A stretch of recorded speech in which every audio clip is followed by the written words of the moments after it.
আসসালামু আলাইকুম।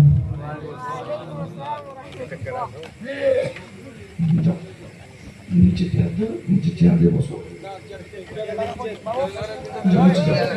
যাক, এবার আপনারা সব কিছু দেখতে পাচ্ছেন যে এই দিনটা মুসাক্কাত মেহনত বহু দিন ধরে ওই বাচ্চারা নিজের ঘরকে ত্যাগ করে সমস্ত কিছুকে বিসর্জন দিয়ে বিদেশকে জিজ্ঞাসা করবেন যে আমাদের ঘরে ছেলে মেয়ে মানুষ হচ্ছে কিরকম ভাবে বিদেশতার সাথে মানুষ হয় আর মানুষের জীবন কিরকম জীবন। সব বাম্মায়েরই কষ্ট হয় ছেলে ছাড়তে কতটা কষ্ট হয় যারা ছাড়েন তিনারা জানেন। কয়েক বছর আগে একটা রানিং ট্রেনে বুঝলেন একটা গর্ভবতী মা তিনি যাচ্ছিলেন বাথরুমে গেছেন বাচ্চা হয়ে গেছে বাচ্চা নিচে গিয়ে পড়ে যায়। ওই মা ছেলের জন্য যাক বলছে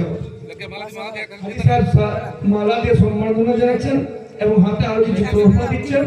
আসুন এক বাচ্চা এদিকে মাইকে সালাম দিবে আপনার জবাব দিবেন। এসো সামনে এসো। আসসালামু আলাইকুম। ওয়ালাইকুম আসসালাম।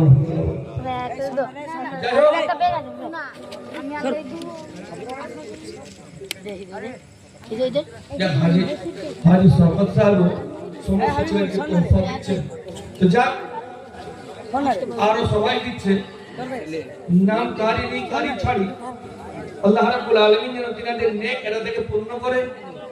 এই ছেলে দেখে দিচ্ছে না তাদের চেহারা রেখো দেন, কারণ একটাই যে তারা ইলম দ্বীন হাসিল করেছে, তাই ইলমকে লক্ষ্য করে জ্ঞান অর্জনকে লক্ষ্য করে মানসার থেকে ফারাগাত হচ্ছে সেদিকে লক্ষ্য করে তাদের হাতে শব্দ মোতাবিক সম্মানিক হিসাবে যে যে পাচ্ছেন নাজরানা দিচ্ছেন। তো যাই হোক আপনারা সকলে এই মঞ্জরটা দেখছেন, এর আগে কি করে পড়ানো যাবে সবাই দেখবেন। প্রাইমারি থেকে হাই স্কুল করা তাকিদ নেই, কিন্তু আমরা এত বড় বিল্ডিং কে প্রাইমারি থেকেও নিচে রেখে দিচ্ছি। এবার আবার একজনকে হাজি সাহেব ফুলের মালা দিয়ে সম্বর্ধনা জানাচ্ছে। এবার বাচ্চা আসসালামু আলাইকুম। ওয়ালাইকুম আসসালাম। আসুন এই মঞ্জরটা শেষ হচ্ছে দুটা কথা বলে দিই। তো প্রাণ শিক্ষক এই মাদ্রাসাকে কি করে আগে বাড়ানো যায়, আগে বাড়ানো কাজ আপনাদের। আপনারা যদি চান